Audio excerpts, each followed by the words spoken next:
No, I could never fit in that. Never get in that at all. This is more like it.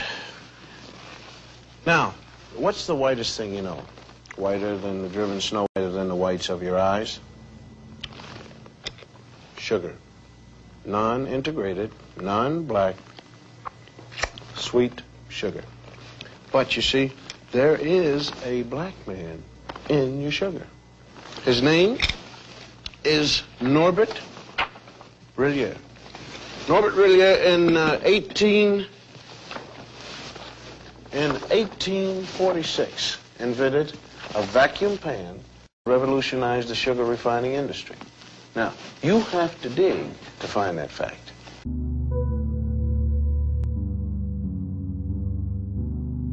I searched for images of myself in the historic photos of E.T. My assignment was a remix of existing artifacts from the archives. I wanted to write about my people. I wanted to see faces like mine in the historical photos of the campus. Black students like me, black athletes like me. I kept searching.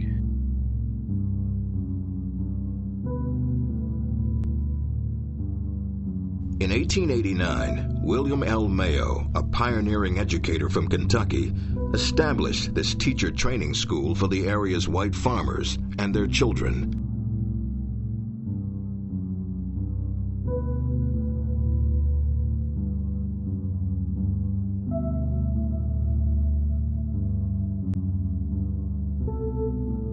Mayo believed no student should be turned away for lack of academic preparation or funds. In terms of financial need, Sam Rayburn was typical of the students Mayo's college was designed to serve. Rayburn worked his way through by ringing the college bell, sweeping out classrooms, making fires, and doing other odd jobs, eventually earning a Bachelor of Science degree in 1903. He would go on to study law in Austin, and by 1913 represent this rural district in Washington, D.C. As Speaker of the House for 17 years, he would also help sign into law the most significant civil rights legislation since Reconstruction, the Civil Rights Bill of 1957. Indeed, Mayo's original mandate would guide the college for more than half a century. Any person, Mayo insists in a 1908 college catalog, of whatever age, wealth, or previous advantages who desired a college education could have one, regardless of their ability to pay. Like any such institution across the Jim Crow South, however, any person meant any white person. I kept searching. I did not see myself in photos of the basketball team. There were no faces like mine on the football field.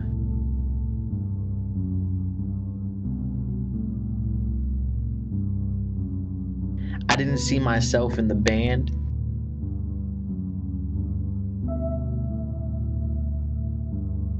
At social events.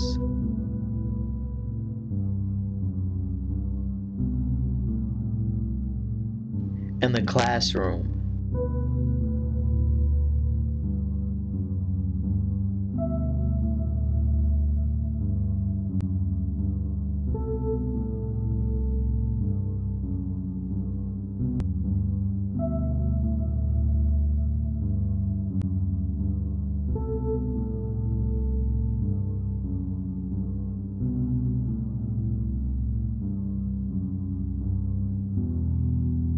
Old South Week was an event held each year by the fraternity Kappa Alpha. For the plantation owner and his family, it was an aristocratic kind of society. Gentle manners, courtesy, hospitality. Many of the ideas that we still associate with the people of the South came from the days when plantation life was in full flower. The event filled the campus with images echoing all the glory of the era depicted in Gone with the Wind. This, then, was the social organization of the plantation. The aristocratic class of the landowners who had wealth and privileges. Even at the height of the civil rights movement, the event often included mock slave auctions where fraternity pledges dressed up in blackface to play the roles of slaves. This event was finally moved off campus in 1973 when African American students protested and eventually was disbanded altogether. And the laboring class of the slaves, who had little wealth and few privileges.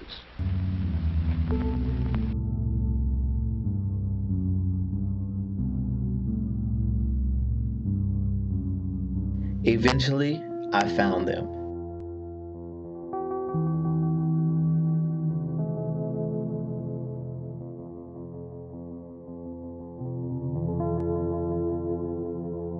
They were in fragments of slave receipts in the library archives.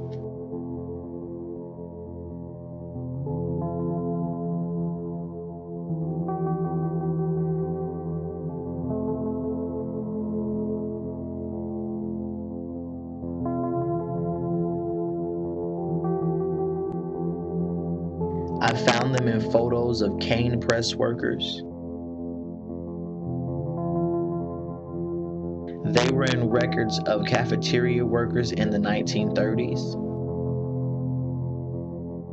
In 1937, they were captured in photos of sewing room employees.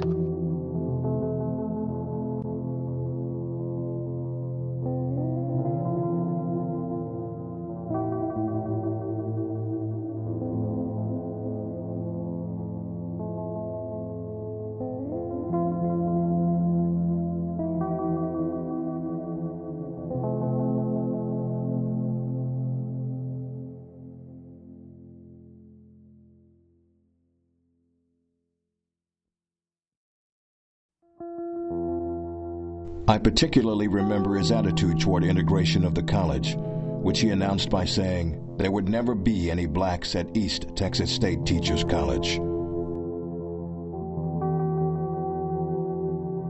Its advocates expected that the Brown decision would cut through the dark years of segregation with laser-like intensity. The resistance, though, was open and determined. At best, the Brown precedent did no more than cast a half light on that resistance, enough to encourage its supporters, but not bright enough to reveal just how long and difficult the road to equal educational opportunity would prove to be. Velma Waters applied for enrollment 4 times before she was finally admitted. As a small child, Velma Waters would walk across the campus of East Texas Teachers College to bring her father his lunch, where he was employed as a laborer on the WPA project. But she could hardly hope to grow up and study at this whites-only state-supported institution of higher learning in her hometown of Commerce, Texas. But when we come, we couldn't go to school here. When I was at that time, we could only work for the university, but we couldn't go to school. As Derek Bell insists, whites may agree in the abstract that blacks are citizens and are entitled to the constitutional protection against racial discrimination. But few are willing to recognize that racial segregation is more than just a series of quaint customs that can be remedied effectively without altering the status of whites.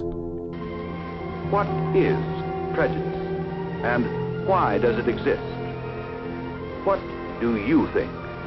Velma Waters was the first African American to enroll in classes and attend East Texas State University. Family and neighbors like Maydell Pennell and her children would soon follow. In the case of Brown versus the Board of Education, Derek Bell insists, as in the abolition of slavery, there were whites for whom the recognition of the racial equality principle was sufficient motivation. But as with abolition, the number who would act on morality alone was insufficient to bring about the desired racial reform. East Texas State University recruited John Carlos from Harlem in 1966, just 2 years after this rural teachers' college began the process of desegregation, and 1 year before Dr. Carlos would join Tommie Smith on the medal stand at the 1968 Olympics, raise a gloved fist in black unity and solidarity, and then to history. He didn't expect to find in Texas the racial issues he was seeing elsewhere across the South.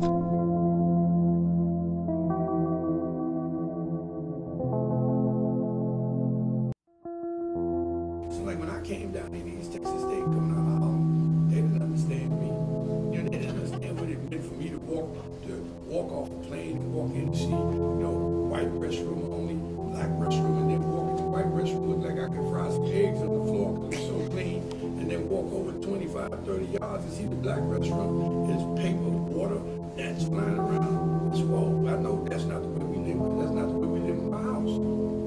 Something is wrong. To hear your name go from Johnny to boy, the word Negro was so close to the other word until I kind of raised up what you call me, coach. And my wife said, I don't think he called you that. But it's a matter of saying, hey man, like, it looked like you don't have no respect for me. I'm here to do a search for the school. I wrote East Texas State across my chest. It didn't just say State University. It said East Texas State. The key phrase was Texas. No matter where I went, I represented the state of Texas. That's like me going to represent America in the Olympics. And I come home, does America represent me? I don't think so. So now, when I go and run with East Texas State on my chest, and I go to the state capitol and walk in a bar to buy a beer, and they tell me, boy, we don't serve your kind in here. Or use the N-word, get out of here. It can't make me say, something is wrong. And somebody's got to have the gumption to step up and let people know.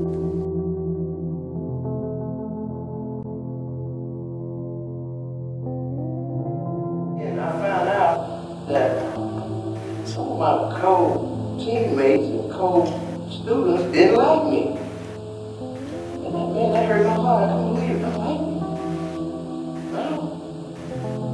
My first taste of racism.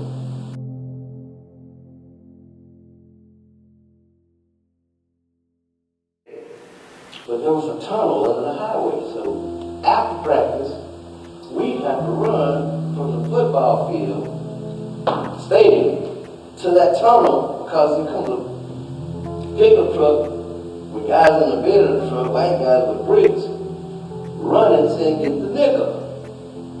So then it's like, well, dang, who are these people? What did I do? I don't really know. Decades later, I found myself. I know the struggles aren't over. I know their struggles are my struggles. My struggles are theirs. I search the archives and I wonder, what did this mean for me? For my people? For those missing African American faces? For those there?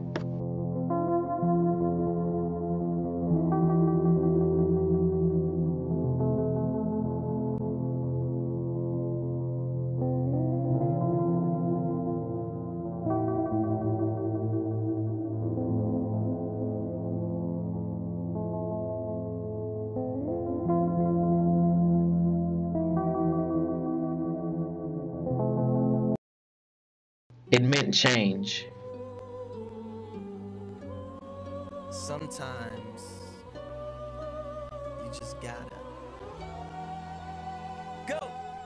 You will never know what you could ever be if you never try. You will never see. Stayed in Africa, we ain't never leave. So there wasn't no slaves in our history. Wasn't no slave ships, wasn't no misery. Call me crazy, or isn't he? See, I fell asleep and I had a dream. It was all black, everything. And we ain't get exploited. White man ain't fear it, so he did not destroy it. We ain't work for free, see they had to employ it. Built it up together, so we equally appointed. First 400 years, see we actually enjoyed it. Constitution written by W.E.B. Du Bois. When no Reconstruction, Civil War got avoided. Little black Sambo grows up to be a lawyer.